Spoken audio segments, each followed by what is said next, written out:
ध्यान से समझिएगा, क्योंकि लोग यहीं से नहीं उठ पाते हैं। जो मैं बातें कह रहा हूँ, यहीं से लोग बड़े हिचकिचाते हैं और इसको छोड़ना नहीं चाहते हैं। उसको जंजीर की तरह अपने आप ऐसे दोनों इंटरलॉक करके दोनों हाथों को ऐसे जकड़े हुए हैं। सामाजिकता केवल समाज को चलाने के लिए बनाई गई थी कि इस व्यवस्था में व्यक्ति रहा तो परमात्मा तक पहुंच सकता है। तो लोगों ने क्या सोचा कि लोगों ने सामाजिकता को ही अपना जो है प्रकृति और स्वभाव मान लिया और सामाजिकता को ही अपना सब कुछ मान लिया। अपने भीतर के प्रकृति और स्वभाव को व्यक्ति भूलता चला गया। और क्या हुआ कि व्यक्ति जो है जो भी कार्य करता है, देखिएगा, चाहे आप हों चाहे हम हैं, जो भी कार्य करते हैं वह केवल सामाजिकता के ताने बाने को देखते हुए करते हैं। पता है आपको कि ये लोग क्या कहेंगे, ये मेरे ये रिलेटिव हैं, मेरा ये व्यक्ति है, बाहर निकलूंगा तो लोग क्या करेंगे। जैसे इन्होंने कहा,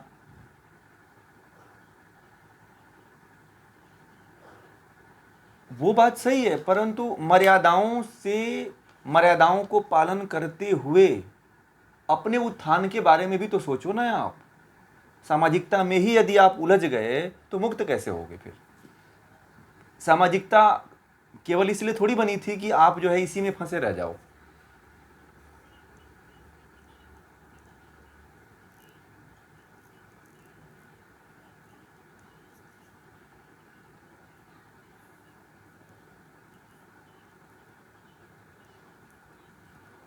नहीं नहीं, वहां पे नहीं, वहां पे क्या, देखिए वहां पे क्या करना पड़ेगा आपको बता दें। वहां पे क्या करना पड़ेगा कि आप जो है यदि पहले ही जब इसमें क्या करना पड़ेगा कि जब आप रिश्ते बनाते हो, जब आप रिश्ते जोड़ते हो आप किसी से, तो वहाँ पे ये ध्यान रखा करो, ठीक है, वहाँ पे ये ध्यान रखा करो कि मेरी भी कुछ आवश्यकताएं हैं। शादी के 7 नियम पता है कि नहीं पता है आपको? 7, पहले सुनिए, कहते हैं वो तो कोई नहीं जानता है, कोई नहीं समझता है, परंतु आपकी भी कुछ है न मर्यादाएं। आप नई शादी वाले बंधन को मानते हो, परंतु आप जो है परिवार में ये बातें तो कर सकते हो ना आप।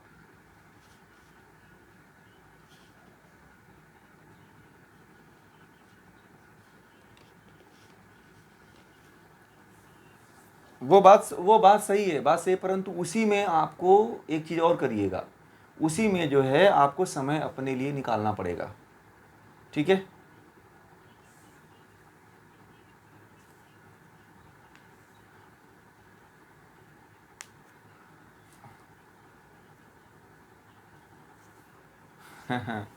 अच्छा, उस समय आप क्या करोगे, देखिए वो सामाजिकता नहीं, एक तरह से हठ धर्मिता है।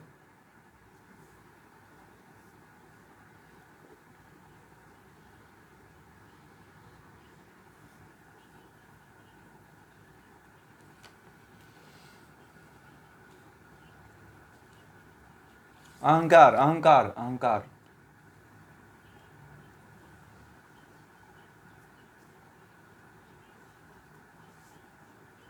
ये सबकी बात आप कर रहे हैं, सही बात है, सही बात है।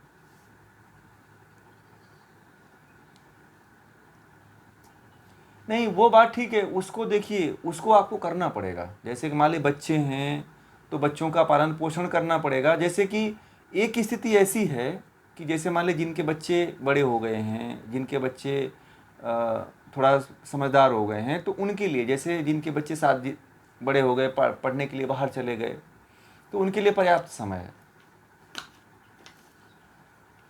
जिस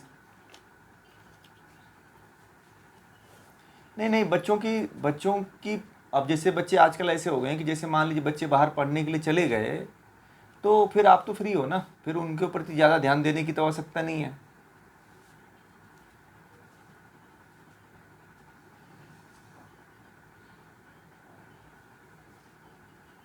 ठीक है, ठीक ठीक, मैं उसका उपाय बता रहा हूँ आप लोगों को, उसका उपाय बता रहा हूँ क्या करना है। देखिए, उसके लिए जो है आपको जो है एक काम और करना पड़ेगा कि जो है,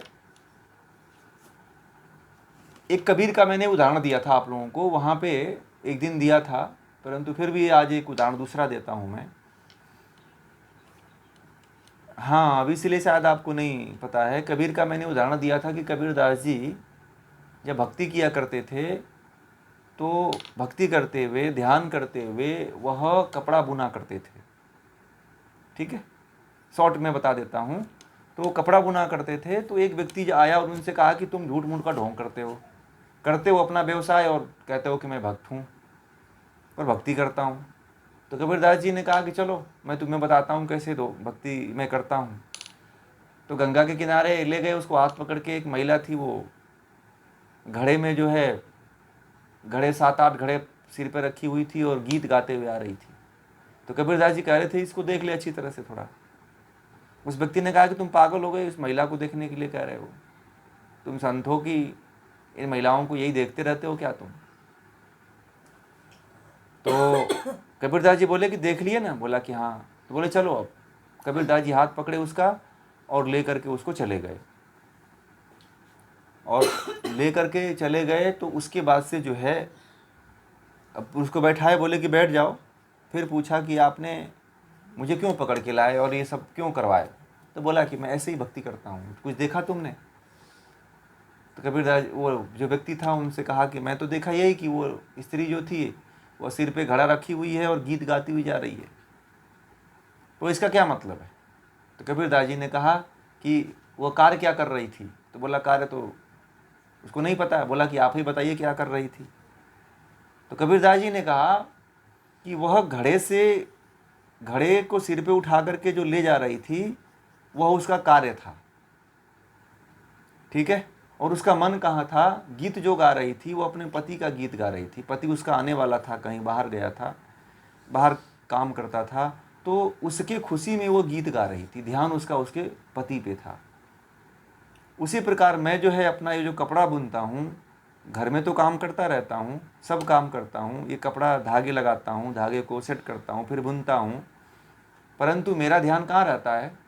उस परमात्मा के प्रति रहता है। तो ऐसे ही कुछ बन जाना पड़ेगा हमें भी। ठीक है, हमें क्या करना है? सब लड़ाई तो हाथ से पैर से थोड़ी है। आप जो है चित्त और मन को कहाँ लगा दो?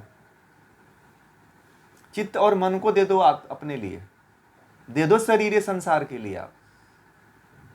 क्योंकि जो संसार है वो आपके शरीर को ही जानता है। उससे संसार को आपके चित्त से, आपके मन से, आपके बुद्धि से कोई मतलब नहीं है। ठीक है, संसार के लिए जो ना शरीर ही सौंप दो। जो सामाजिकता है, सामाजिकता ये कहती है कि तुम शारीरिक रूप से उपस्थित हो, परंतु चित्त और मन को जो है कहाँ लगा दो? सारा युद्ध तो है किससे होता है? सारी लड़ाई आंतरिक दृष्टि से होती है ना, मन से, बुद्धि से और चित्त से। ठीक है, इनसे लड़ाई होती है ना हमारी। इंद्रियों से होती है, मन से होता है, इंद्रियों के विषयों से होता है। तो आप अपने चित्त को आंतरिक रूप में लगा दो और बाह्य रूप से केवल संसार के काम करो। क्योंकि संसार बाह्य रूप को ही देखता है, आंतरिक रूप को नहीं देखता है। आपके आंतरिक रूप को आप ही जानोगे ना, ये बताने की भी जरूरत नहीं है घर में। ठीक है, ये जी, ये समर्पण नहीं। आपको समर्पण का मतलब नहीं, समर्पण नहीं होता है वहाँ पे ये चीज़ होता है कि आप जैसे कि आप वहाँ पे अभ्यास करो। ठीक है, अभ्यास कहाँ पे क्या करो कि चित्त को जो है किस में लगाने का प्रयास करो? मन को एकाग्र करने का प्रयास करो, इंद्रियों के विषयों से हटाने का प्रयास करो, और जो घर का कार्य है वो काम कर लिया करो। समय मिलता है तो उसमें ध्यान किया करो। जब आप इंद्रियों को बस में करोगे, इंद्रियों के विषयों की तरफ से रोकोगे, तो मन अपने आप एकाग्रचित होने लगेगा। ठीक है, आप वहां पे सामाजिकता निभाते हुए भी आप कर सकते हो। भगवान श्री कृष्ण जो है जो कर्म करते थे वह भी तो युद्ध किए, वह भी तो संसार में रहे। भगवान राम भी तो संसार में रहे। और गीता में भी पीछे अध्याय में कहा था कि आसक्ति मत रखो, कर्म करो परंतु आसक्ति रखो ही मत। ठीक है, आप अगर यदि घर वाले कहते हैं कि आसक्ति, ये तुमको ये काम करना ही पड़ेगा, बच्चों को देखना ही पड़ेगा, परिवार को संभालना ही पड़ेगा, तो आप वहां पे आसक्ति छोड़ दो ना। आप आसक्ति का तात्पर्य है कि कामना ही छोड़ दो उसमें से। गीता के अनुसार बता रहा हूं आप लोगों को। कि वहाँ पे कामना छोड़ दो ना, हर तरह की आसक्ति को छोड़ दो, आप त्याग दो एकदम। तो वो जो कर्म करोगे उससे आप मुक्त हो जाओगे। फिर कुछ उसमें लगाव होगा ही नहीं, न बच्चे के पालन पोषण में लगाव होगा, न परिवार से लगाव होगा, आप एकदम मुक्त हो गए, मुक्त अवस्था में हो गए आप।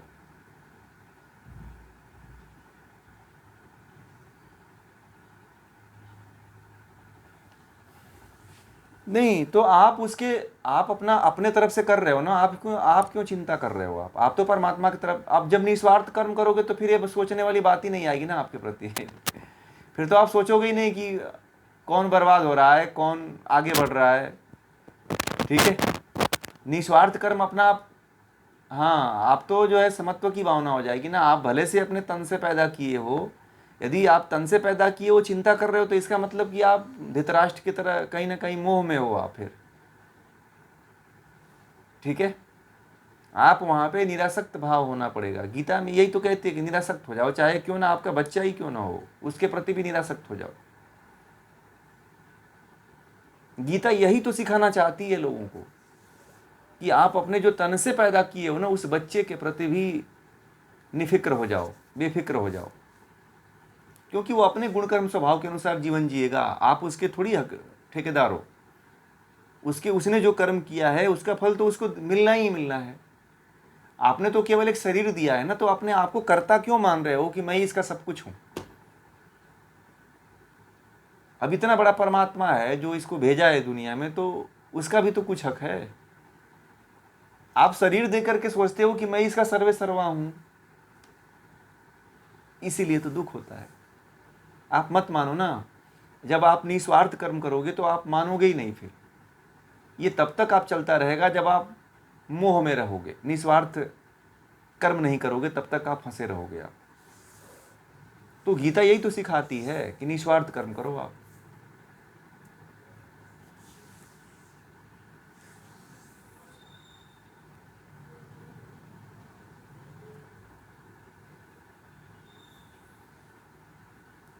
नहीं, उनको देखिए, आप तुम करो तो हम देखेंगे तो तुम्हें कुछ थोड़ी मिलने वाला है। तुम्हें कुछ हमसे थोड़ी मिलने वाला है। हमारे कर्म हमारे साथ जाएंगे, हमारे कर्म हमारे साथ जाएंगे। चाहे मेरा रिलेशन हमारा तुम्हारा संबंध केवल शरीर से है, हमारे कर्मों से थोड़ी है, मेरे संस्कारों से थोड़ी है, मेरी आत्मा से थोड़ी तुम्हारा संबंध है। मेरी आत्मा से थोड़ी संबंध है। वो तो एक, जैसे कि ट्रेन में यात्रा की, एक भीड़ जुटी, उन सबसे मुलाकात हो गई। वही हाल है आपके बच्चों के साथ भी। आपको लगता है कि जो है ये हमारे हैं, आपके थोड़ी है। पता नहीं कौन किस घर की आत्मा आपके घर, आपके तन से जन्म ले लिया।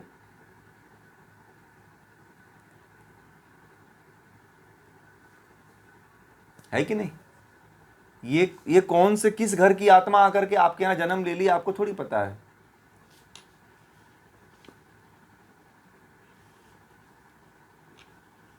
तो इच्छा देखिए, यदि यह भी इच्छा है तो यह भी कहीं ना कहीं कामना है, और कामना जब तक रहेगी तब तक आपको दुख होगा।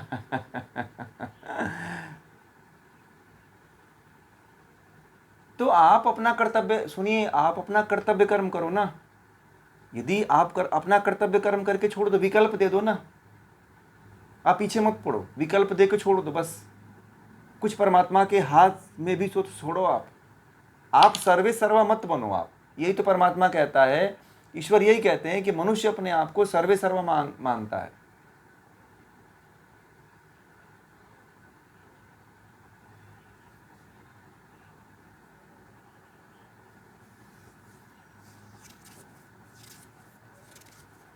हाँ, ऐसा करिए आप। करिए। जब उनको देखिए, बच्चों को किसी को प्रेरित मत, दबाव मत दीजिए। आप विकल्प दे दीजिए, वो खुद चुन लेंगे क्या उनको चुनना है।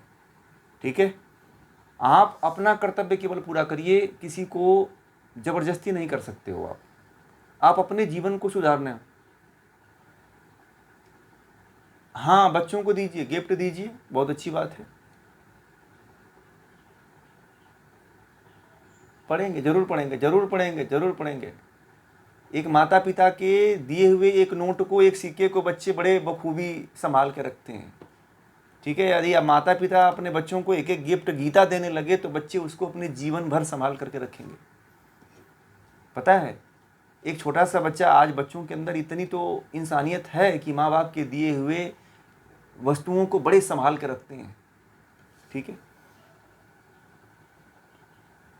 नहीं आप गिफ्ट दे दो, आप केवल गिफ्ट दे दो, आप बोलो कि इसको अपने शरीर से लगा के रखना, बोलना आप उसको, ये तेरे लिए वरदान है, बस देखना आप ऐसा कह के दो बच्चों को कि इसको जहाँ भी जाना अपने साथ रखना, ये तेरे लिए एक रक्षा कवच है। फिर देखना आप वो उसको एक रक्षा कवच की तरह अपने साथ लेके संभाल के रखेगा। जब राम जो है ना वनवास जा रहे थे तो माता कौशल्या ने उनको जो है अयोध्या की मिट्टी उठा करके ला के दी थी, बोली थी कि बेटा इसको लेके जा, तो यहाँ की तुझे जो है ना हमेशा याद आया करेगी। तो राम जो है जहाँ जहाँ भी जाते थे उस मिट्टी का सर्वप्रथम सबसे पहले प्रणाम करते थे। अयोध्या की मिट्टी को लेकर के अपने साथ 14 साल तक लेकर के रहे। क्यों? क्योंकि वो उनकी माँ ने उनको दिया था और उसको 14 साल तक उस मिट्टी को संभाल करके रखे। ठीक है,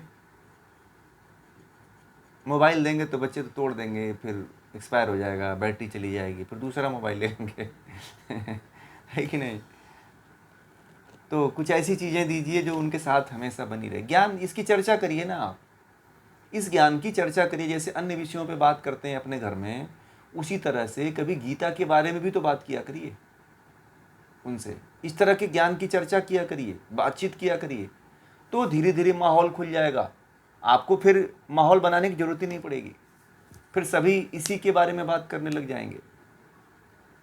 जब हम किसी चीज़ की बात करते हैं तो बच्चे भी उसी तरह से बनने लगते हैं। परिवार जिस तरह की बात करता है, परिवार में उसी तरह के बच्चे भी बात करने लगते हैं। एक समय तो ऐसा होना चाहिए सुबह शाम में कि सभी परिवार के लोग एक जगह इकट्ठा हों। ठीक है, जहाँ पे कुछ चर्चाएं हुआ करें, जहाँ पे मोबाइल रख दिया करिए। आज देखिए 24 घंटे लोग मोबाइल से जुड़े हुए हैं, माँ अलग लेके बैठी हुई है, बेटा अलग लेके बैठा हुआ है, सब एक साथ रह करके भी अकेले हैं। मैं एक परिवार में गया था, बाप कहीं और मोबाइल चला रहा है, एक ही बेड पे, एक ही घर में है, सोफा पे बाप बैठे हुए हैं, माँ कहीं और है, बहन कहीं और है, भाई कहीं और है, सब एक जगह साथ में है, परंतु फिर भी जो है दूर दूर हैं। एक घटना बताऊं, अभी मैं कुछ दिन पहले की घटना है। एक बच्चा था 6 महीने का, 6 महीने का या 8 महीने का था, उसमें दिया हुआ था। मैं जब ये सूचना पढ़ा, मैंने सोशल मीडिया पे था, तो एक महिला थी, वह मोबाइल चलाने में इतनी रम गई कि उसका बच्चा जो है, एक छोटा सा टब था, उसको नहलाने के लिए टब में पानी भर के रखी हुई थी। ठीक है, और वह बच्चा उस टब में जा कर के पहले डेली ऐसे पैर से, दोनों हाथ से चल के गया था, और उस पैर में जा कर के बच्चा डूब करके मर गया। और 15 मिनट तक उसकी माँ जो है लेटे लेटे जो है कुछ ऐसी वीडियो देख रही थी, और उसे ख्याल नहीं आया कि मेरा बच्चा कहाँ है। 15 मिनट तक वो भूल गई, और 15 मिनट में बच्चा पूरा मर करके ऊपर हो गया था, टब में ही ऊपर हो गया था। 15 मिनट में पूरा खेल समाप्त हो गया। और एक बात बताऊं आपको, एक और घटना, अभी बड़ौदा की खबर है कि स्विमिंग पूल है, स्विमिंग पूल एक, जैसे आजकल के बन रहे हैं ना, वो क्या, जो बड़ी बड़ी बिल्डिंगें बन रही हैं, फ्लैट बन रहे हैं, तो उसमें स्विमिंग पूल दे ही रहा है सब में। तो एक व्यक्ति था, उसका पिता जो है उसको टहलाने के लिए ले गया था, बच्चा जो है 2 साल का था। ठीक है, और उसका पिता जो है ऐसे कान में लगा के फ़ोन से बात कर रहा था, बच्चे की उंगली पकड़ा हुआ था, और बच्चा उसकी उंगली को छोड़ दिया, और उसके बाप को पता नहीं चला, और आधे घंटे तक वो भी बात किया, और उसका बच्चा उसी स्विमिंग पूल में डूब रहा था, परंतु बाप को दिखा कि मेरा बच्चा डूब रहा है। उसको लगा कि कोई दूसरा कोई आके नहा रहा होगा, और उसका बच्चा गिरा, आवाज़ भी आई। कैमरा जब ऑन किया गया उस सोसाइटी का, तो यह पूरा जो है उसमें ये लिखा हुआ था कि जब गिरा बच्चा तो ये व्यक्ति आगे बढ़ता चला गया। इसको पता चला कि अब इतना मशगूल था, इतना अचेतन अवस्था में था कि उसका बच्चा जो है उस पानी में गिर गया और आगे बढ़ गया, और उसकी नज़र पीछे तक नहीं गई। और ये हुआ कि आधा घंटे तक जो है उसका बच्चा जो है उसकी नज़र जो है अपने बच्चे की तरफ नहीं गई। ये होती है अचेतन की अवस्था। समझ रहे? कुछ ऐसी वस्तुएं हैं कि मैं तो अब ये एक नई लोगों से एक बात कहने जा रहा हूँ, एक नई एक्टिविटी कराने मैंने शुरू कर दिया है कि आप जो है अपने जीवन में जो है कम से कम प्रतिदिन जो है 2 घंटे 1 घंटे मोबाइल को दूर रखने की कोशिश करिए और इस टाइमिंग को बढ़ाने का प्रयास करिए अपने जीवन में। मोबाइल के बिना रहने का, यदि मानवता को बचाना है, लोगों को बचाना है, तो एक मुहिम ऐसी होनी चाहिए। मैं अभी जो उसको कर रहा हूँ, लोगों से ये कह रहा हूँ कि आप 24 घंटे में 1 घंटे 2 घंटे 3 घंटे जितना हो सकता है मोबाइल को रख कर के अपने आप को उससे उतना आसक्त मत होइए, रखने की कोशिश करिए। आप बिना मोबाइल के 1 घंटे, आपको बता दें, तनाव नहीं, ये जो इसकी रेज होती है ना सबसे खतरनाक होती है। अनिद्रा का सबसे बड़ा कारण है। लोग जो 10 बजे सो जाया करते थे, वह यदि 10 बजे तक मोबाइल रखते हैं तो 12 बजे सोएंगे। यदि आपको सोना है, मुझे खुद ये जो क्लास लेता हूँ ना, तो मुझे खुद इसका प्रभाव पड़ता है। पता है आप लोगों को, इसके रेज जो है इतने खतरनाक होते हैं कि इस रेज के कारण जो है मुझे 1-1.5 घंटे तक नींद नहीं आती है।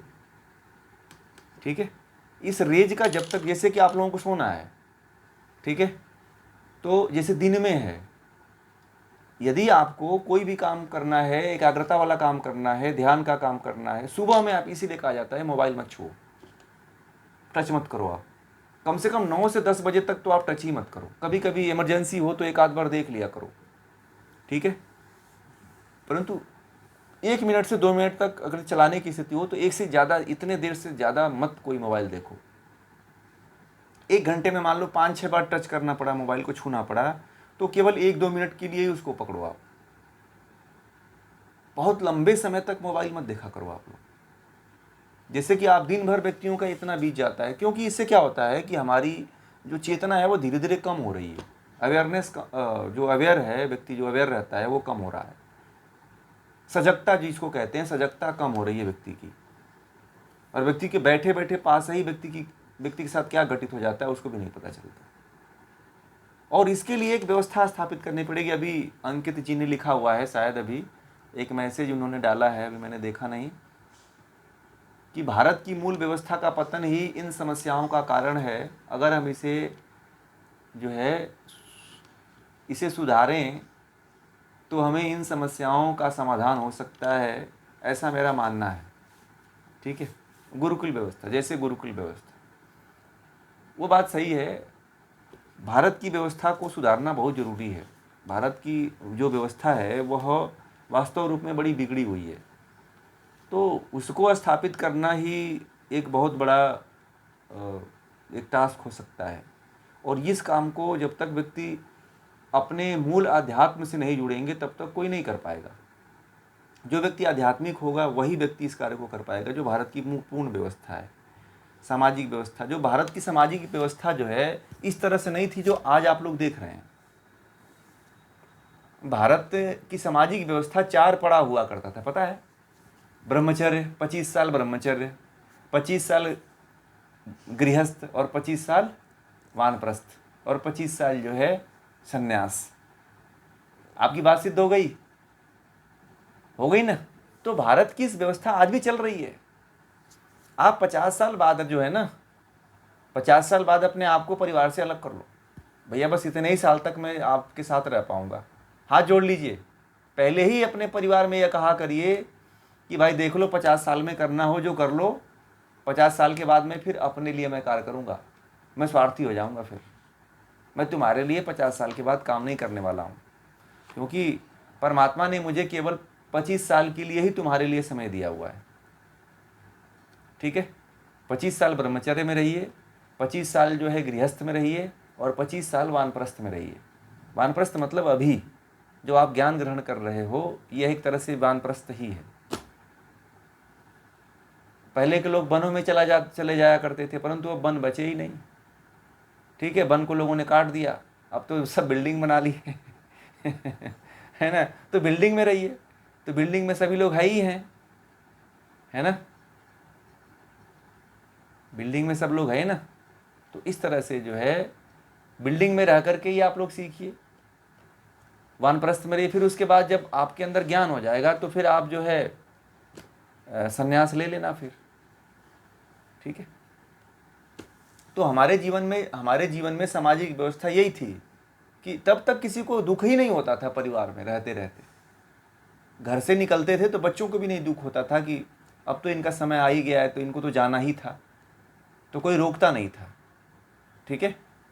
और बहुत अच्छी तरह से विदाई हुआ करती थी, पता है आप लोगों को। जो पांडव थे, पांडव भी जब हस्तिनापुर के सिंहासन पर बैठे तो उनका समय आ चुका था, वो भी वानप्रस्थ के लिए गए थे, पता है आप लोगों को।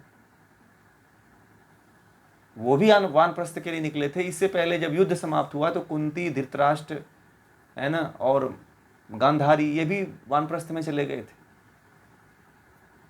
ठीक है ना। तो पहले ऐसा होता था कि 50 साल जैसे पूरा होता था, शादी विवाह कर देने के बाद जो है, राजपाट सौंप देने के बाद जो है वह संन्यास आश्रम में चले जाते थे। अब जैसे घर पे ज़्यादा दिन तक पड़े रहोगे तो बच्चे क्या करेंगे फिर फिर वही कहते हैं कि रुको, इनको हम ही इनको जो है कहाँ वृद्धाश्रम में डालाएं, ठीक है, क्योंकि हाँ हाँ, तो इसीलिए झगड़ा होता रहेगा। इससे पहले कि आप जो है या तो कहीं ऐसा बना लो आप अपने लिए कि अकेले रह सको, जहाँ पे अपनी साधना तपस्या कर सको, ठीक है। बच्चों से कोई, आपके पास पैसा है तो आप कहीं अकेले व्यवस्था बना लो जहाँ पे ध्यान कर सको, साधना कर सको, तपस्या कर सको, पूजा पाठ कर सको, योग की साधना कर सको, ऐसी व्यवस्था बना सकते हो। या भारत में बहुत से ऐसे वानप्रस्थ संस्थाएं हैं जहाँ पे आप जा सकते हो, ठीक है। हाँ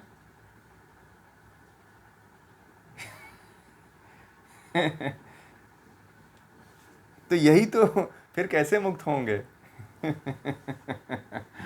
हम इससे, आप ही नहीं मुक्त होना चाहते हैं तो कौन मुक्त करेगा, है ना। ये तो देखिए, जीवन में आपको तय करके चलना पड़ेगा। इसको ना पहले से तय करिए कि यदि मैं जिंदा रहा तो इतने सालों बाद मैं ये चीज़ छोड़ दूंगा, ठीक है। पहले से एम बना के रखिए तो कर पाएंगे, तो फिर किसी में आसक्ति भी नहीं पालोगे आप लोग, ठीक है। यदि आपने लक्ष्य बना लिया है तो आसक्ति नहीं पालेंगे। फिर बोलेंगे कि अब जब इनको जाना ही तो इनसे मोह छोड़ो, कौन लगाएगा अब, ठीक है।